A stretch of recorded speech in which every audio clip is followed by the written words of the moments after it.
Bonsoir à tous.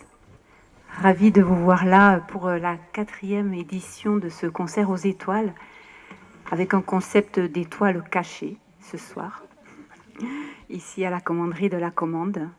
Et bienvenue chaleureusement à tous au fond du cœur. Il me tient aussi à cœur de dire quelques mots ce soir avant ce concert, accompagné par nos deux superbes musiciens. Pour vous dire que lors des éditions précédentes, nous avons beaucoup voyagé dans les étoiles. Nous y avons rencontré là à gauche la Grande Ourse, un peu plus loin Callisto, un peu à droite Cassiopée ou encore Andromède, Vega de la Lyre, Sirius ou le Bouvier. Aujourd'hui, c'est un peu différent. Mais soyez rassurés, nous allons bien partir en voyage. Encore cette année, chacun va partir dans le vaisseau spatial de son choix et en un clin d'œil, vous serez dans les étoiles. Mais cette fois-ci, on va se pencher un peu et regarder à travers le hublot, un peu en arrière, comme ça. Et au milieu de toutes ces étoiles qui font pétiller nos yeux, on va en regarder une plus particulièrement. Elle s'appelle la Terre, ou Gaïa, selon les anciens. Alors vous venez juste de slalomer entre Jupiter et Saturne, vous avez tournoyé autour de la ceinture d'Orion, fait des loopings autour de Mercure. Oui, j'ai oublié de vous dire que vous êtes aussi des as dans l'art de conduire des vaisseaux spatiaux. Bref, après avoir fait tout cela, vous vous retournez et vous regardez la Terre. Et là, vous n'en croyez pas vos yeux. Alors vous agrandissez l'image, parce que oui, je ne vous l'ai pas dit non plus, mais vous disposez aussi d'appareils d'observation très sophistiqués. Donc vous agrandissez l'image et découvrez que la Terre est une planète pleine de couleurs incroyables. Ah, bien sûr, il y a du bleu, mais le bleu lagon, ce n'est pas le bleu des eaux profondes, ni celui du glacier, encore moins celui du myosotis. Et pour les vers, c'est la même chose. Le vert du sapin n'est pas le même que celui du platane, qui est très différent de celui du nénuphar ou du petit brin d'herbe, qui d'ailleurs, lui, finit souvent en jaune. Puis quand vous ajustez tous vos appareils, vous vous rendez compte que c'est pareil avec les odeurs. La Terre est une planète qui respire, qui sent bon, le thym, la lavande, la rose, la terre mouillée, les embruns. Et enfin, si vous observez les habitants d'un peu plus près, vous vous dites qu'il en a fallu de l'imagination pour créer une telle variété.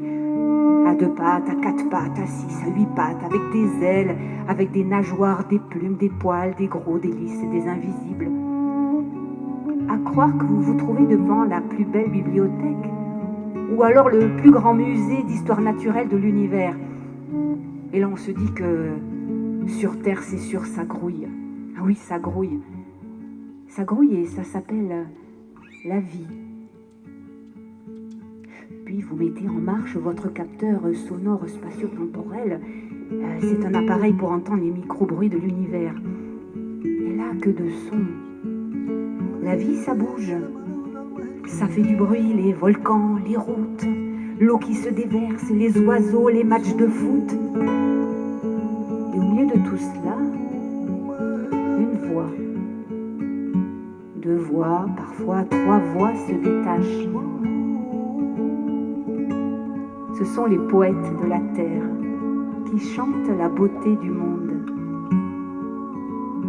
Il paraît qu'à travers les temps, de génération en génération, ils ont toujours été là pour nous rappeler combien la Terre est belle. Mais de là-haut, quand tu as vu la Terre avancer avec calme et sagesse autour de son soleil, dans le silence sidéral et apaisant de l'espace, tu as aussi entendu la voix des hommes qui se battent. Et plus que tout, tu as entendu les voix dissonantes et discordantes de ces quelques-uns qui expliquent aux autres que le bonheur, la paix et la joie naîtront du sang et des larmes d'autres hommes. Comment peut-on croire qu'en semant un pommier, nous allons récolter des poires ?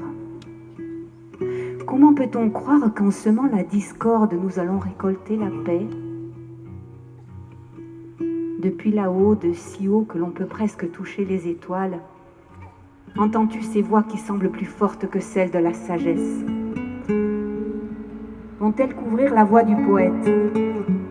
Car pour entendre ce chant, le chant du poète, oh, nul besoin d'être blanc, noir, rouge ou jaune, d'être grand, petit, gros, maigre.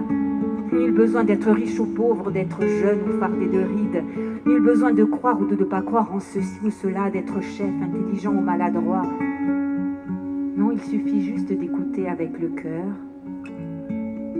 d'écouter le chant de la terre, celui qui raconte la vie. Terre, depuis les étoiles, d'aussi loin que je te regarde, c'est la vie que je vois. Un poète prend la parole ce soir, écoute-le, c'est si simple.